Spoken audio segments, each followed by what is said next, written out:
বাংলাদেশ পুলিশের নতুন নিয়োগ বিজ্ঞপ্তি। পুলিশ হেডকোয়ার্টার্স কর্তৃক ১৬তম গ্রেডে নিয়োগ বিজ্ঞপ্তি প্রকাশ করা হয়েছে। আবেদনের শুরু ১০ ডিসেম্বর সকাল ১০টা থেকে, আবেদনের শেষ তারিখ ৩০ ডিসেম্বর বিকাল ৫টা।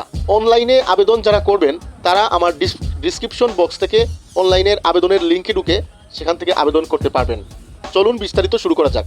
ইন্ডাস্ট্রিয়াল পুলিশ হেডকোয়ার্টার্সের নিম্নবর্ণিত শূন্য পদসমূহে বিধি মোতাবেক সরাসরি নিয়োগের জন্য পদের পার্শ্বে বর্ণিত শর্তে প্রকৃত বাংলাদেশি নাগরিকদের নিকট হতে অনলাইনে ওয়েবসাইটে পূরণকৃত আবেদনপত্র আহ্বান করা যাচ্ছে। অনলাইন ব্যতীত কোনো আবেদন গ্রহণ করা হবে না। পদের নাম এবং বেতন স্কেল 2015 অনুযায়ী পদের সংখ্যা ও শিক্ষাগত যোগ্যতা অভিজ্ঞতা নিচে বর্ণনা করে দেওয়া হলো।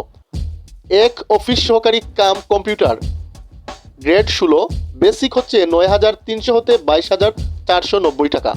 পদের সংখ্যা মোট 4টি। শিক্ষাগত ও যোগ্যতা ও অভিজ্ঞতা অনুমোদিত শিক্ষা বোর্ড থেকে উচ্চ মাধ্যমিক অথবা সমমান পরীক্ষায় উত্তীর্ণ এবং কম্পিউটার ব্যবহার সংক্রান্ত ওয়ার্ড প্রসেসিং, ডাটা এন্ট্রি ও টাইপিংয়ের সর্বনিম্ন গতি প্রতি মিনিট বাংলায় 20 শব্দ ও ইংরেজিতে 20 শব্দ হতে হবে। 2 নম্বর ক্যাশিয়ার, গ্রেড 16, বেতন বেসিক ৯,৩০০ হতে ২২,৪৯০ টাকা। পদের সংখ্যা 1টি। কোনো স্বীকৃত বোর্ড বা প্রতিষ্ঠান হতে বাণিজ্য বা ব্যবসা শিক্ষা বিভাগে 2য় শ্রেণী বা সমমানের সিজিপিএতে উচ্চ মাধ্যমিক সার্টিফিকেট বা সমমানের শিক্ষাগত যোগ্যতা সম্পন্ন হতে হবে। নিম্নবর্ণিত শর্তাবলীর আবেদন ফরম পূরণ এবং পরীক্ষায় অংশগ্রহণের ক্ষেত্রে অবশ্যই অনুসরণ করতে হবে নিচে উল্লেখ্য বিষয়গুলা। উভয় পদের প্রার্থীর ক্ষেত্রে ১/১২/২০২৫ খ্রিস্টাব্দ তারিখের বয়সসীমা 18 হতে 32 বছর হতে হবে। বয়স প্রমাণের ক্ষেত্রে এফিডেভিট গ্রহণযোগ্য নয়। অনলাইনে আবেদনপত্র পূরণ সংক্রান্ত নিয়মাবলী, শর্তাবলী, করণীয় সংক্রান্ত এবং পরীক্ষায় অংশগ্রহণে ইচ্ছুক ব্যক্তি এই ওয়েবসাইটে আবেদনপত্র পূরণ করতে পারবেন। ওয়েবসাইটের লিঙ্ক আমি কমেন্ট বক্সে দিয়ে দিব।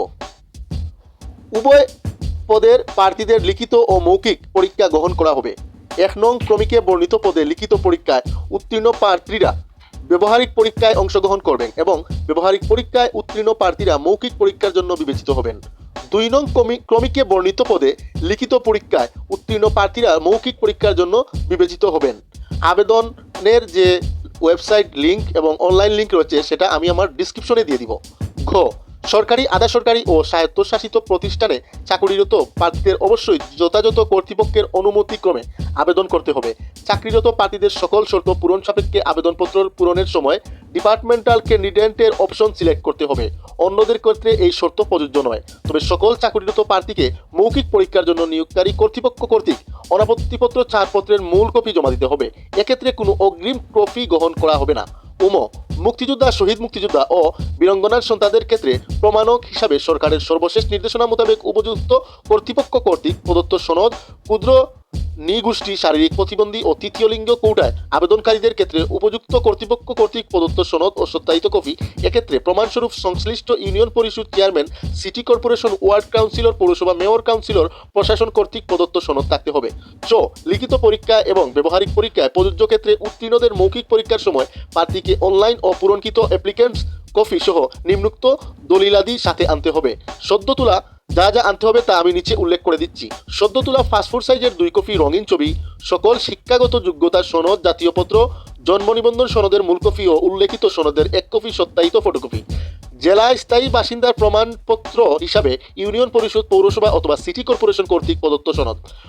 মুক্তিযোদ্ধা, শহীদ মুক্তিযোদ্ধা ও বীরাঙ্গনার সন্তানদের ক্ষেত্রে প্রমাণক হিসাবে সরকারের সর্বশেষ নির্দেশনা মোতাবেক উপযুক্ত কর্তৃপক্ষ কর্তৃক প্রদত্ত মূল সনদ। ক্ষুদ্র নৃগোষ্ঠী, শারীরিক প্রতিবন্ধী ও তৃতীয় লিঙ্গ কোটায় আবেদনকারীদের ক্ষেত্রে উপযুক্ত কর্তৃপক্ষ কর্তৃক প্রদত্ত মূল সনদপত্র ও সনদের অতিরিক্ত 1 কপি সত্যায়িত ফটোকপি। লিখিত, মৌখিক ও ব্যবহারিক পরীক্ষায় অংশগ্রহণের জন্য কোনো প্রকার ভাতা প্রদান করা হবে না। বরখাস্ত, মিথ্যা তথ্য দিয়ে পূরণকৃত ফরম বাতিল করা হবে এবং বাতিল হবে বলে গণ্য হবে। কর্তৃপক্ষ পদের সংখ্যা বৃদ্ধি ও হ্রাস ও বাতিল কিংবা বিধি মোতাবেক নিয়োগ সংক্রান্ত যে কোনো পরিবর্তন অথবা সংশোধন করার অধিকার সংরক্ষণ করে এবং নিয়োগ সংক্রান্ত বিষয়ে নিয়োগকারী কর্তৃপক্ষের সিদ্ধান্তই চূড়ান্ত বলে গণ্য হবে।